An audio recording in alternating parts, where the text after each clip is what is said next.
प्रेत लोक कहानी दहशत की।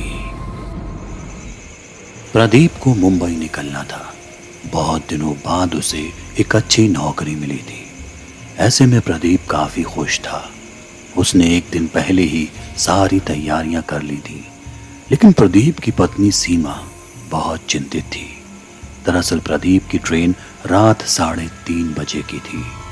उसके गांव रतनपुर से रेलवे स्टेशन की दूरी भी लगभग 5 किलोमीटर थी और वहां जाने के लिए कोई साधन नहीं था। ऐसे में प्रदीप को ट्रेन पकड़ने के लिए आधी रात गांव से पैदल निकलना था। सीमा इससे बेहद नाखुश थी, लेकिन उसे मजबूरन इसके लिए राजी होना पड़ा। घड़ी में रात के करीब 1 बज चुके थे। प्रदीप ने एक बार सारी तैयारियों का जायजा लिया और मां के पैर छूकर और सीमा को बाय बोलकर रेलवे स्टेशन के लिए निकल गया। स्टेशन का रास्ता जंगलों के बीच से जाता था। ऐसे में गांव छोड़ने के बाद बड़ी सावधानी से प्रदीप ने घने जंगल में प्रवेश किया। हाथ में टॉर्च लिए उसके हर कदम के साथ जंगल का सन्नाटा और भी ज्यादा गहराता जाता। काली स्याही से सना जंगल किसी भी रोशनी को अपने अंदर समा लेता। पगडंडी के आसपास बिखरी झाड़ियों से झींगुर की आवाजें कानों को चुभ रही थी। अमावस की काली रात थी। ऐसी काली रात से अब धीरे धीरे प्रदीप को डर लगने लगा था। अब उसके चलने की रफ्तार भी पहले से तेज हो गई थी। तभी अचानक उसे किसी की ताली पीटने की आवाज सुनाई दी। पहली बार तो उसे लगा कि शायद ये उसका वहम था, इसलिए वो उसे नजरअंदाज कर अपने रास्ते आगे बढ़ने लगा। अचानक हल्का सा हवा का झोंका उसके माथे पर टकराता है। उसी के साथ एक बार फिर किसी के जोरदार ताली पीटने की आवाज आती है। इस बार प्रदीप जानता था कि उसने आवाज सुनी है, ये उसका वहम नहीं है। अब प्रदीप अपना रास्ता भूलकर उसी आवाज पर गौर करने लगता है। वो अपना एक एक कदम उस ताली की आवाज के मुताबिक बढ़ाने लगता है। तभी अचानक उसके दाएं कान पर कोई चीखता है और बाएं कान पर जोरदार ताली पीटकर गायब हो जाता है। प्रदीप इस वाक्य से बुरी तरह घबरा जाता है। उसकी सांसें तेज होने लगती हैं। वो तुरंत अपना सारा सामान छोड़कर वहां से भागने लगता है। लगभग 15 मिनट तक वो बिना रुके बस भागता चला जाता है, इससे बेखबर कि अब वो उस घने जंगल के बीचों बीच पहुंच चुका था। वो थक कर नदी किनारे लगे एक पेड़ के पास जाकर लेट जाता है। उसकी सांसें अभी भी फूल रही थी। वो बस अब यहाँ से जैसे तैसे बाहर निकलना चाहता था। तभी उसे मालूम होता है कि वो रास्ता भटक चुका है। अब वो बाहर कैसे निकलेगा। प्रदीप ये सब सोच ही रहा था कि तभी अचानक उसे नदी किनारे कुछ चमकता दिखाई देता है। गौर करने पर पता चलता है कि वो कुछ मशाल जैसा है, मानो कोई वहां आग जला रहा हो। प्रदीप तुरंत दौड़कर अपनी जान बचाने के लिए नदी के पास पहुंचता है, लेकिन उसे इसका इल्म नहीं था कि ये उसकी सबसे बड़ी गलती होने वाली है। जब वो नदी के किनारे उस मशाल के पास पहुंचता है तो देखता है कि वहां कोई मशाल नहीं, बल्कि एक जिंदा युवक की चिता जलाई जा रही थी। इस मंजर से ज्यादा खौफनाक था उस चिता के आसपास तालियां पीटते और जोर जोर से चीखते 5-6 किन्नर। ये एक एक करके प्रकट होते जा रहे थे। उस चिता पर लेटा जिंदा युवक दर्द की वजह से जितना चीखता उतना तेज ये किन्नर चिल्लाते और तालियां पीटते। प्रदीप ने अपनी जिंदगी में कभी ऐसा नहीं देखा था। वो तो बस अब यहाँ से बचकर निकलना चाहता था।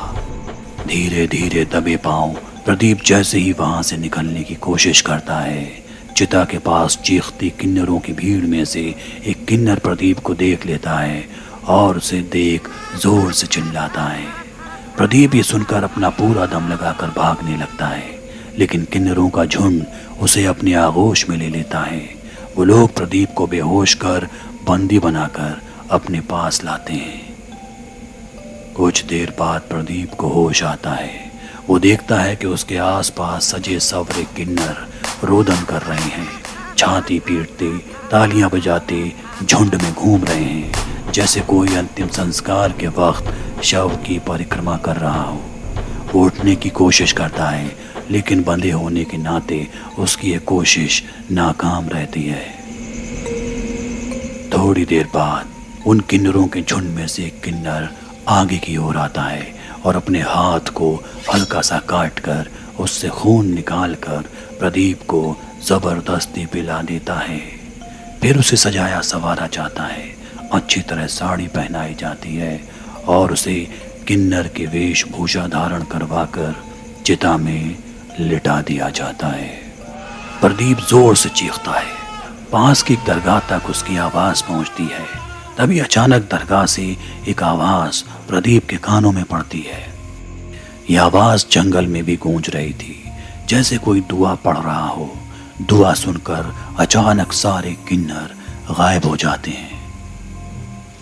अब प्रदीप जमीन पर था, चिता गायब थी। एक पीर बाबा प्रदीप के पास पहुंचते हैं और उसे दरगाह ले जाते हैं। प्रदीप घबराया हुआ था। वो जल्द से जल्द घर वापस जाना चाहता था। पीर बाबा उसे बताते हैं कि ये किन्नरों की टोली हर अमावस की रात यहाँ किसी न किसी को अपना शिकार बनाती है। भला हुआ जो मैंने तुम्हारी आवाज सुन ली और तुम बच गए। प्रदीप पूछता है, लेकिन ये किन्नर हैं कौन? पीर बाबा बताते हैं कि ये मामला करीब 25 साल पुराना है। इलाके का किन्नर समाज इस दरगाह का मुरीद था। वो जंगल में बनी इस दरगाह पर आते रहते थे। एक रात जब वो दरगाह से वापस जा रहे थे तो रतनपुर गांव के कुछ मंचलों ने उनसे बदतमीजी की। इस बात पर सभी किन्नरों ने उन मंचलों को पीट दिया। इस बात से नाराज मंचलों ने किन्नरों को सबक सिखाने की ठान ली और अगली अमावस की रात जब वो यहाँ से गुजर रहे थे तो मंचले पेड़ों पर पहले से चढ़े बैठे थे और किन्नरों पर पेट्रोल छिड़क कर आग लगा दी। 6 से 7 किन्नरों की जलकर मौत हो गई। प्रदीप पीर बाबा से कहता है, इसका मतलब वो लड़के मेरे गांव यानी रतनपुर के ही थे? पीर बाबा जवाब देते हैं, हाँ वो वहीं के थे। उनमें से एक तुम्हारा पिता भी था, इसलिए तुम इन किन्नरों की आत्मा के निशाने पर थे। तुम्हारे पिता की भी ऐसी ही मौत हुई थी। ये सुनकर प्रदीप दंग रह गया। पीर बाबा कहते हैं, आज रात दरगाह में ही रुक जाओ, सुबह होते ही घर निकल जाना। मैं चलता हूँ, मुझे सुबह की नमाज अदा करनी है। ये कहते हुए पीर बाबा वहां से चले जाते हैं। प्रदीप रात दरगाह में रुक जाता है। सुबह जब उसकी आंख खुलती है तो दरगाह में कोई नहीं था। पीर बाबा की फोटो दीवार पर टंगी थी और लिखा था, ये दरगाह पीर बाबा की है जिनका निधन 1880 में हुआ था।